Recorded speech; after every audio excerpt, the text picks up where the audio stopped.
It is 2:51 p.m. on a Saturday. The shops along Pennsylvania Avenue are open. A few people walk past the White House gates without slowing down. A cab driver listens to a football game on the radio. The air is cold, but not unusually so. Inside the White House, Franklin Roosevelt is at his desk. He is looking at a document that arrived earlier that morning, a decoded intercept. 13 parts of a 14-part message. The final part has not arrived yet. Roosevelt reads it quietly. Then he says to the aide across from him, "This means war." He says it calmly, like a man reading a weather report who already knows it is going to rain. He is not wrong. He just does not know exactly when. At the State Department, a few blocks away, the afternoon feels like any other. Secretary of State Cordell Hull has already seen the first 13 parts of the message. His staff have been monitoring Japanese diplomatic communications for months. The intercepts are part of a program called MAGIC, one of the most closely guarded intelligence operations in American history. The message is clear: a formal diplomatic rejection. Japan is ending negotiations with the United States. Hull understands what this likely means. His advisors understand. The military intelligence officers who decoded the message understand. What none of them know, not yet, is the 14th part, the part that gives a specific time, a specific instruction. That part is still in transit. In the Pacific Ocean, late evening, there is no light on the water. Approximately 275 miles north of Oahu, a fleet of 33 Japanese warships moves in near total silence. 6 aircraft carriers, 2 battleships, 2 heavy cruisers, 9 destroyers, 3 submarines, and more than 400 aircraft loaded and ready below deck. The fleet has been traveling since November 26th.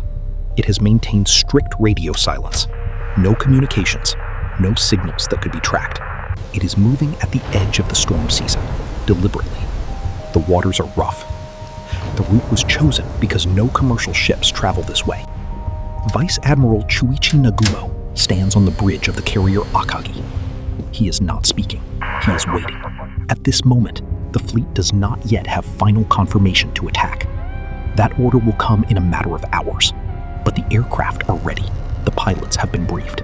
The coordinates are known. The plan is already in motion. It has been for months. At the Japanese embassy in Washington, the evening has already settled in. Ambassador Kichisaburo Nomura and Special Envoy Saburo Kurusu are still working. They are career diplomats. They have spent weeks trying to negotiate, meeting with Hull more than 60 times over the past year. Some of those conversations were genuine, some were not. Tonight, they are waiting for a message from Tokyo. The full 14-part cable is arriving in pieces. Cipher clerks decode it slowly.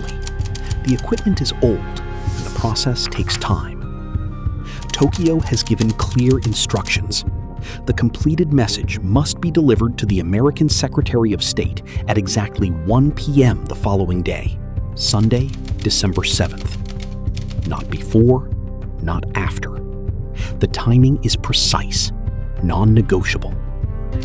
Neither Nomura nor Kurusu fully understands why the timing matters so much, but they follow the instruction. At the White House, the evening continues as a formal dinner. Roosevelt is not alone tonight. He has invited 34 guests, scientists, officials, and friends. The conversation moves through familiar topics: literature, politics, and the war in Europe. The mood is calm, even pleasant. The president is known for his ability to compartmentalize. He carries immense amounts of information without showing it. But tonight, behind the surface of the conversation, he is still thinking about the message. This means war. He does not know where. He does not know exactly when. The intelligence points towards Southeast Asia. Malaya, Thailand, the Philippines, Hawaii is considered, but dismissed as unlikely. too far, too fortified, not a primary target. This belief is shared across much of the American military leadership. Nearly everyone agrees. Nearly. On the island of Oahu, Hawaii, it is approximately 4 a.m. Hawaii. At the Opana radar station, Private Joseph Lockard is on duty. He operates a mobile radar unit, one of 6 recently installed across the island. The technology is new, and the operators are still learning how to interpret the signals. The unit is scheduled to shut down at 7 a.m. That is standard procedure. Lockard does not know what is 275 miles north of him. No one on the island does. He is drinking coffee and watching the screen. The radar continues to sweep the sky, and something large is already moving toward the island. At the Japanese embassy at approximately 12:30 a.m. on December 7th, the final part of the 14-part message is fully decoded. It contains a single instruction. Japan is terminating all negotiations with the United States. The American government must be notified at exactly 1 p.m., Sunday, December 7th. That is 7:30 a.m. in Hawaii. The diplomats and clerks in the embassy are not aware of what is unfolding in the Pacific. Officially, they are not meant to know. The diplomatic message and the military operation have been timed to align almost perfectly. War declared just as the attack begins. The gap between those two moments is not accidental. It is designed. While most of the capital sleeps, a small group of intelligence analysts continues working. The full 14-part message has now been decoded. Its meaning is understood. At around 3 a.m., Lieutenant Commander Alwyn Kramer begins hand-delivering the message to senior officials. He goes to the homes of the Chief of Naval Operations and the Army Chief of Staff. General George Marshall is not at home. He is sleeping at Fort Myer. It takes time to reach him. Phone calls are made. Messengers are sent. In 1941, urgent communication still depends on physical movement and delays. Marshall receives the message shortly after. He reads it. He notes the 1 p.m. instruction. He calculates the time difference. He understands that something may occur in Hawaii at that exact moment. He begins drafting a warning. He intends to send it immediately. But the secure scrambler line to Hawaii is unavailable. Technical issues and interference prevent its use. The decision is made to send the warning through Western Union, a commercial telegraph service, not encrypted military communication. Western Union. This choice is made in good faith, based on the information available at the time. It appears reasonable, but it will be remembered differently later. On Oahu, Hawaii, it is early morning. The sky is beginning to lighten. At the Opana radar station, Private Joseph Lockard and Private George Elliott are still on duty. At 7:02 a.m., just minutes before the unit is scheduled to shut down, they see something unusual on the screen. A large formation of aircraft, larger than anything they have seen before. A dense cluster of signals approaching from the north.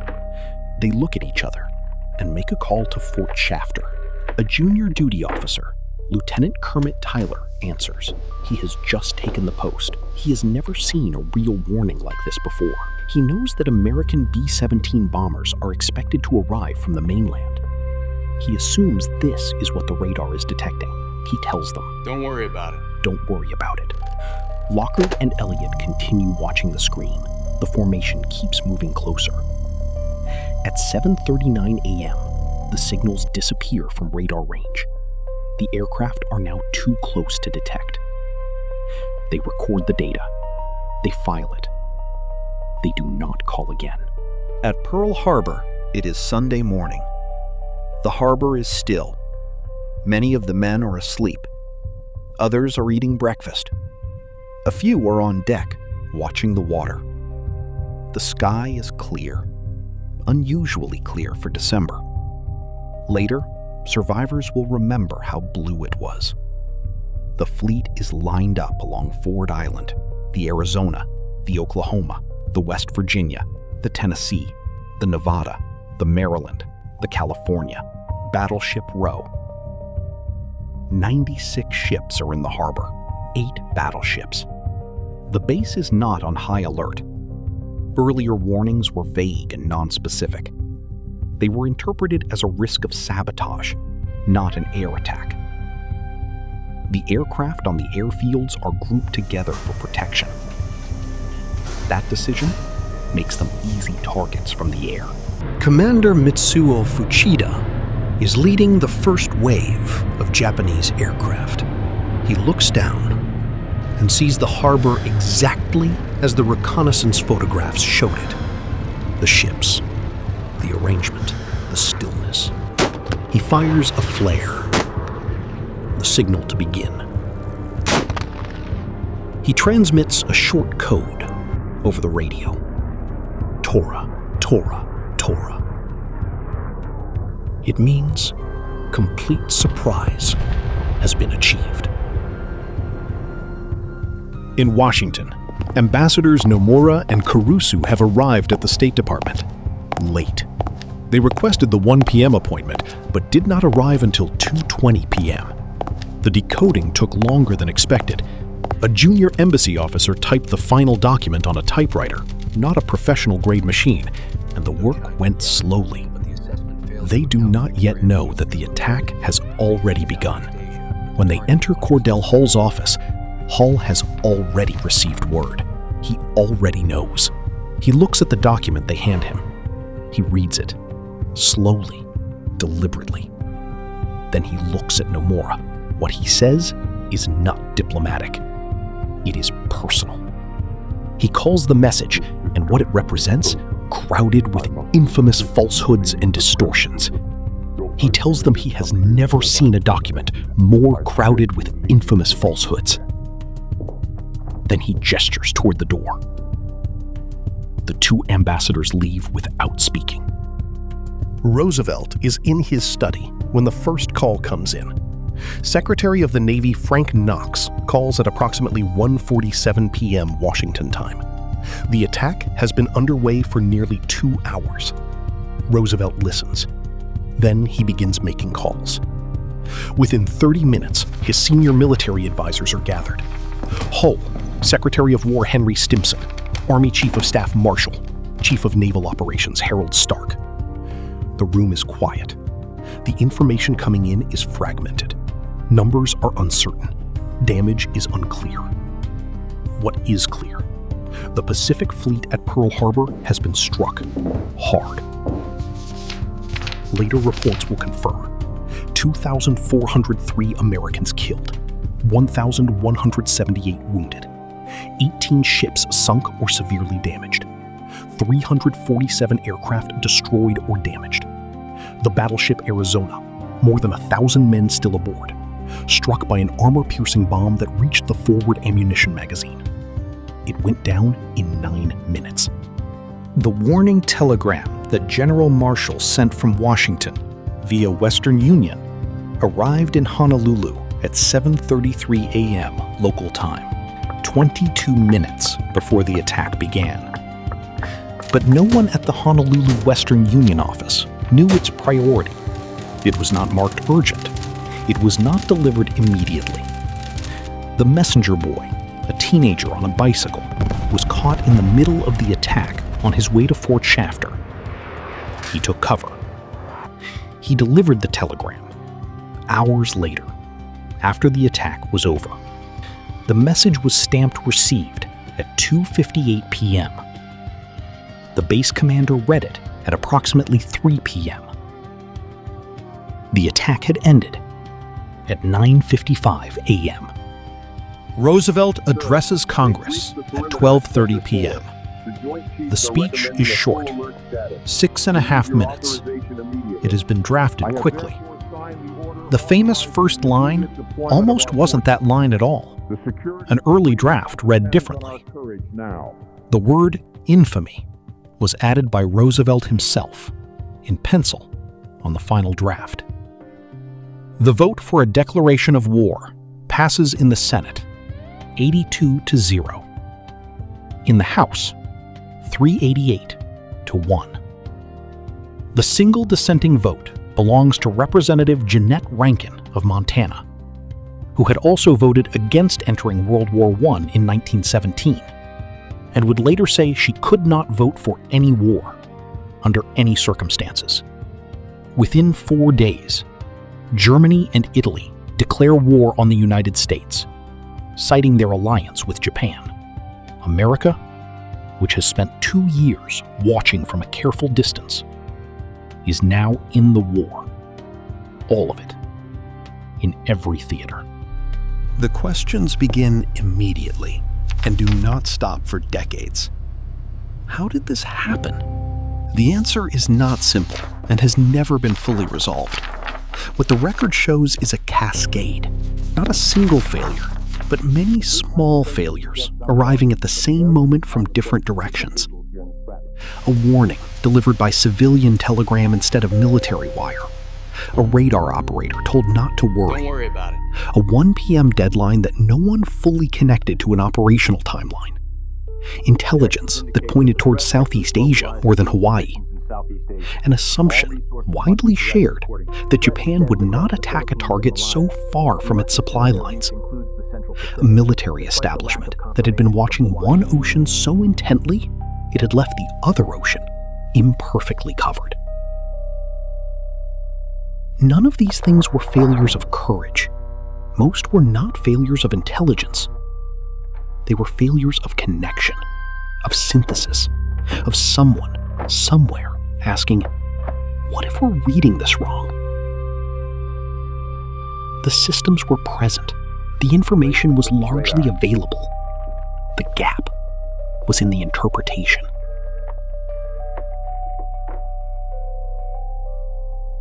The Arizona is still there. It was never razed. It was designated a war grave. It leaks oil to this day, a slow seep, still rising to the surface more than 80 years later. Divers have estimated it will continue for decades more. Over 1,000 men are still inside. The memorial was built over the wreck. Visitors stand on it and look down at the hull below the water, through the clear surface, and try to understand the distance between a Saturday dinner party in Washington and what happened the following morning in Hawaii.